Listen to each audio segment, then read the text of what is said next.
newsrooms suffered the biggest loss in jobs in 3 decades while doing little to increase their percentage in minority journalists.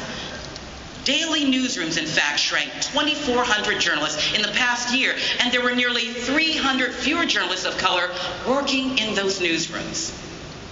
In the face of these numbers, we at NABJ have increased our efforts to demand and encourage media companies to keep diversity in coverage in the newsrooms top of mind. We have written Congress, lobbied Capitol Hill to make sure that minority broadcasters are not shut out in the planned consolidation of XM and Sirius. We also made phone calls, written letters, visited with media executives nationwide to ask them, hey, what happens next to journalists of color in the wake of all these layoffs? And lastly, we have redoubled our efforts through our NABJ Media Institute to help train a new generation of journalists in this digital age and help reinvent our veteran colleagues as the landscape changes. Yes, we at NABJ have been busy stirring the pot, and we will continue to be forceful and outspoken to get people to listen.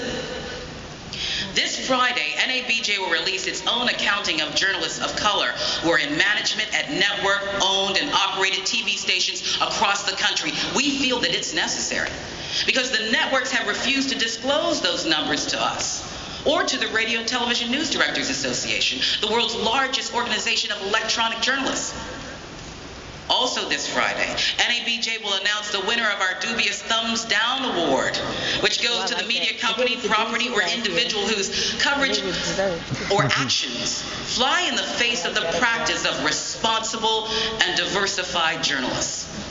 But as I said earlier, we, NABJ, and the Unity Alliance cannot do it alone. We need your help in pointing out and speaking out about discriminatory practices in media coverage in the newsrooms. We are fighting for our very survival, our livelihood, and we need all the help we can get. We encourage everyone here at Unity to take advantage of all the wonderful workshops and presentations that will be offered this week, including President Watt speaking here at 1:30 on Friday. And think about the future, about keeping up with the changes in the business. Consider the new things for yourself, whether it be writing, blogging, shooting video, even figuring out a way to become more interactive with your audience. That is exactly what this convention is all about, and that is what you should be about too. Having said that, don't spend all of your time indoors. Get out and see Chicago, enjoy the city. It's a fun and vibrant place to be. I'd like to thank Unity President Karen Lincoln, the Alliance Presidents, all of you who put all your hard work in to make this convention a success.